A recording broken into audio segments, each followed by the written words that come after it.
Milena je naš partner od Makedonije. Всушност, Ja sam Srbinka koja živi u Makedoniji, udata za Makedonca, srećno naravno. I počela sam ovaj biznis u Mr. New Life zahvaljujući Mirku. Kad sam htjela da sebi jednostavno omogućim i bolji život i da ne idem od 9 do 17 sati da radim. Ovo radim kad god ja hoću, iz kog god mesta ja želim, kad god želim i koliko god želim. To preporučuje Mirko svima sa naših Exview prostora da počnu da razmišljaju na drugačiji način. Jer ovo je budućnost. Budućnost je u digitalnom marketingu. Dosta više da budemo robovi drugima.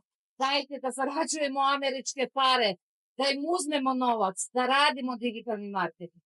Mnogo naših ljudi u širokoj dijaspori, Americi, Novom Zelandu, Kanadi, Australiji, Evropi, apsolutno. svi sa Exview prostora, znači pridružuju se uveliko ljudi rade bez obzira na godine. Tako je, tako je. Znači maloletni čak, je tako? Tako je. Do 75 godina mi je najstariji partner koji vredno radi u penzije i zna gdje da uloži svoju ušteđevinu u digitalni marketing. Je tako mi? Tako je, apsolutno. Baš si sve rekla, ne znam šta da tu da dodam. Pa ništa mi je da zarađujemo.